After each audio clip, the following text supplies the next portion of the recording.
প্রত্যেক বছরের নেই আমি এই বছরও হজের ময়দানের মধ্যে গেলাম, বাইতুল্লাহ তওয়াফ করলাম, হজের কার্যাদি সমাপ্ত করলাম। মক্কা থেকে আমি বের হয়ে যাব, আমি রাস্তার পাশে দেখতেছি একটা মহিলা, বয়স্ক মহিলা রাস্তার মধ্যে বসে বসে একবার এদিকে তাকায় আর একবার ওদিকে তাকায়, কি যেন খুঁজতেছে, কি যেন হারায় ফেলছে। আম্মা জান, আমি কাছে গিয়া সালাম দিলাম, আসসালামু আলাইকুম ওয়া রাহমাতুল্লাহ। ও যুবক ভাই, ও পর্দার অন্তরালীর মা, এবার ওই মহিলা নিজের ভাষায় কোনো কথা বলেন না। আব্দুল্লাহ ইবনে মুবারক জানায়া দেন, আমাকে যখন সালাম দিলাম আসসালামু আলাইকুম ওয়া রাহমাতুল্লাহ, হাদিসের ভাষায় তিনি উত্তর দিবেন ওয়া আলাইকুমুস সালাম ওয়া রাহমাতুল্লাহ। কিন্তু আমি অবাক, এই আম্মা জান আমাকে হাদিসের ভাষায় উত্তর না দিয়া কোরআনের ভাষায় জানায়া দেন, সালামুন কাউলাম মির রাব্বির রহিম। এই মা যখন কোরআনের ভাষায় সালামের উত্তর আমাকে দিয়া দিলেন, আমি আবারও জিজ্ঞাসা করলাম, আপনি কি কাউকে হারায় ফেলছেন? এবার তিনি আমাকে জবাব দিলেন, ওমাই ইউদ্লিলহু ফালা হাদিয়া লা। আল্লাহ যারে রাস্তা ভুলায়া দেন, কেউ তারে রাস্তা দেখাইতে পারে না। আমি বুঝলাম এই আম্মা জান রাস্তা ভুলিয়া গিয়েছে। আমি আবার তারে প্রশ্ন করলাম, আম্মা জান আপনার বাসা কোথায়, আপনার বাড়ি কোথায়? এবার আম্মা জান তাও নিজের ভাষায় আমারে কোনো জবাব দেয় না, কোরআনের আয়াত শুনায় দেয়, সুবহানাল্লাযী আসরা বিআবদিহি লাইলাম মিনাল মাসজিদিল হারাম ইলাল মাসজিদিল আকসা। তার মানে আমি আব্দুল্লাহ ইবনে মুবারক বুঝিয়া নিলাম, আমার দয়ার নবী মেরাজে যাওয়ার সময় মক্কা থেকে তিনি মসজিদে আকসা পর্যন্ত ভ্রমণ করেছেন। ওই মসজিদে আকসা থেকে আবার ঊর্ধ্ব আকাশে আল্লাহর আরশে আজিম পর্যন্ত গিয়েছেন। কোরআনুল কারীমের মধ্যে 15তম পারা সূরা বনী ইসরাইলের মধ্যে এই আয়াতে কারিমা নাজিল হয়ে গেল। এরে নবীর উম্মতির দল, আব্দুল্লাহ ইবনে মুবারক ডাক দিয়া কয়, আমি বুঝতে বাকি নাই, এই মহিলা এখন যেহেতু মক্কায় আছে, এই মহিলার বাসা ওই মসজিদে আকসায়। আমি আবার আম্মা জানকে প্রশ্ন করলাম, আম্মা জান আমি কি আপনাকে যদি কিছু মনে না করেন, আমি তো এই মক্কার মধ্যে আসি হজ করার জন্য আসি, আমি বাইতুল্লাহ জিয়ারত করার জন্য আসি, আমি বাইতুল্লাহর হাজিদের খেদমতে নিজেকে উজাড় করে দিতে চাই, আপনি বলেন আমি আপনাকে ওই আকসা পর্যন্ত পৌঁছায়া দেই। আম্মা জান এবারও নিজের ভাষায় কোনো জবাব দেন না, এবার আবার জবাব দিয়া দেন, ও বান্দা নবীর উম্মতের দল, ফামাইয়ামাল মিসকালা যাররাতিন খাইরান ইয়ারা ওয়া মাইয়ামাল মিসকালা যাররাতিন শাররান ইয়ারা। ওই মহিলা কেমন যেন বলতে চায়, তুমি যদি নেকের আমল করো, তুমি যদি নেকের কাজ করো, এটা বিফলে যাবে না। এক যাররা পরিমাণ নেক করবা, আল্লাহ পাক এটার ফলাফল তোমাকে দান করবেন। এক যাররা পরিমাণ গুনার কাজ করবা, আল্লাহ পাক সেটার হিসাবও তোমার থেকে নিয়ে নিবেন।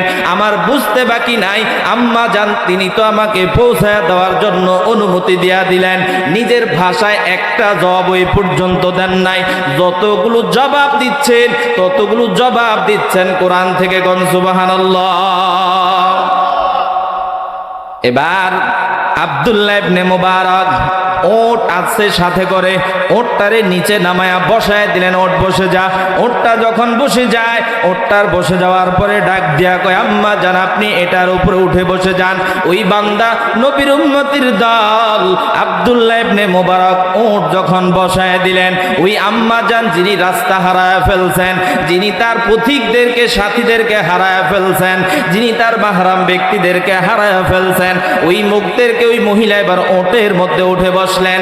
আব্দুল্লাহ ইবনে মুবারক ওই মহিলাকে নিয়ে এবার সামনের দিকে রওনা হয়ে যাচ্ছেন। আব্দুল্লাহ ইবনে মুবারক কয়, আমি ওই মহিলা যখন চিন্তার মধ্যে আছে, পেরেশানির মধ্যে আছে, আমি একা মানুষ, আম্মা জানো একা একা মানুষ, অন্যদিকে সাথীদেরকে হারায় ফেলছে। এবার ওই আম্মা জানের টেনশনটা মুক্ত করবার জন্য আমি কিছু শের কবিতা আবৃত্তি শুরু করে দিলাম। আম্মা জান পিছন থেকে আওয়াজ দেয়, ও আব্দুল্লাহ আল্লাহ, তুমি সেই শের পড়তেছো, যেই কবিতা তুমি পড়তেছ, এই কবিতা বইরা কোনো লাভ নাই, শের বইরা কোনো লাভ নাই। ফাকরাউ মা তায়াসসারা মিনাল কুরআন, কোরআন আল্লাহ সহজ বানাইছেন, ওই সহজ ভাষায় কোরআনটা তুমি পড়তে থাকো। ওয়া ইযা কুরিয়াল কুরআন ফাসতামিউ লাহু, তুমি কোরআন শরীফ তেলাওয়াত করবা, আমি মা পিছনে বসে বসে কোরআনের তেলাওয়াত শুনবো। এবার আব্দুল্লাহ ইবনে মুবারক কোরআনের তেলাওয়াত শুরু করে দিলেন। আম্মা জান কোরআন তেলাওয়াত শুনতেছেন, আব্দুল্লাহ ইবনে মুবারক সামনে দিয়া হাঁটতেছেন। এবার কিছু দূর যাওয়ার পর আম্মা জান একটা কাফেলার দিকে বারবার তাকায় ওই দিকে তাকাচ্ছেন। আব্দুল্লাহ ইবনে মুবারক ওই আম্মা জানকে ডাক দিয়া কয়, আম্মা জান, ওই কাফেলার দিকে দেখতেছি আপনি বারবার ওই কাফেলার দিকে তাকাচ্ছেন, ওই কাফেলার মধ্যে আপনার কেউ আছে নাকি? এবার আম্মা জান নিজের ভাষায় এখনো পর্যন্ত কোনো নিজের ভাষায় জবাব দেন না। আবারও কোরআনের তেলাওয়াত, ইন্নামা আমওয়ালুকুম ওয়া আওলাদুকুম ফিতনা।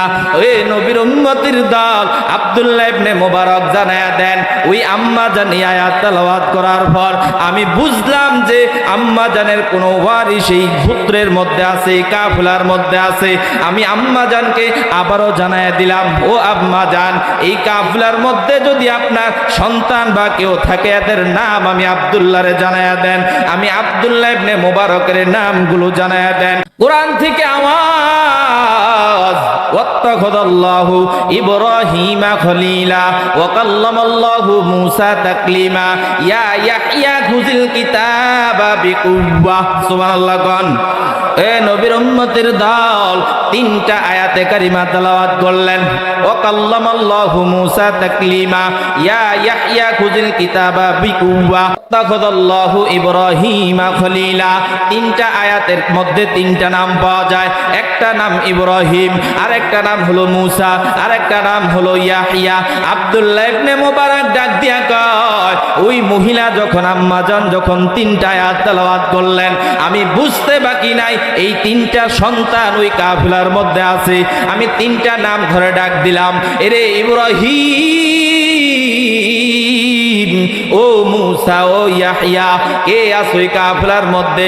তাড়াতাড়ি আমার সামনে হাজির হয়ে যাও। আব্দুল্লাহ ইবনে মুবারক যখন ডাকছেন, ওই আব্দুল্লাহ ইবনে মুবারকের ডাক শুই না তিনজন লোক এই ময়দানে আব্দুল্লাহ ইবনে মুবারকের সামনে হাজির হয়ে গেলেন। আব্দুল্লাহ ইবনে মুবারক ডাক দিয়া কয়, তোমাদের নাম ইব্রাহিম, মূসা, ইয়াহইয়া? কয়, হ্যাঁ, আমাদের তিন ভাইয়ের তিন নাম। ইনি তো আমাদের আম্মা জান। আমাদের আম্মা জানকে কোথায় পাইলেন? কয়, তোমার আম্মা জান ওই বাইতুল্লাহর পাশে বসে বসে কায়ুনো যেন খুঁজতেছে। আমি আব্দুল্লাহ ইবনে মুবারক প্রত্যেক বছর হজ করার জন্য আসি। আমি হজ থেকে ফিরার পথে দেখলাম তোমার আম্মা জান কান্না করেন। আমি জিজ্ঞাসা করে করে মসজিদে আকসা পর্যন্ত দিকে আমি রওনা হয়ে গেলাম। তবে এই পর্যন্ত আমি তোমার আম্মা জানের সাথে যত কথা হয়েছে, ও বাইরে তোমার আম্মা জান নিজের ভাষায় একটা কথা আমাকে বলেন নাই, একটা কথার জবাব আমাকে দেন নাই। তোমাদের আম্মা জান কোনো কথা বলেন নাই কেন? এবার ওই তিন সন্তান ডাক দিয়া জানায়, আব্দুল্লাহ, আমার মা আজকে 40 বছর পর্যন্ত আমাদের সাথে কোরআনের আয়াত ছাড়া ভিন্ন কোনো কথা বলেন না। ই কালামে জিন্দা কুরআনে হাকীম হিকমতে উলায়া জালাস্তা কদিম। এ নবীর উম্মতের দল, যেই আম্মা জানের জবান থেকে কোরআনের কথা ছাড়া অহেতুক কোনো কথা বের হয় না, কোনো গালিগালাজ বের হয় না, আম্মা জান স্বামীর না শুকরিয়া কোনো শব্দ বের হয় না, ওই আম্মা জানের সন্তান থেকে আল্লাহর ওলি বানায়া দেওয়ার দায়িত্ব কার?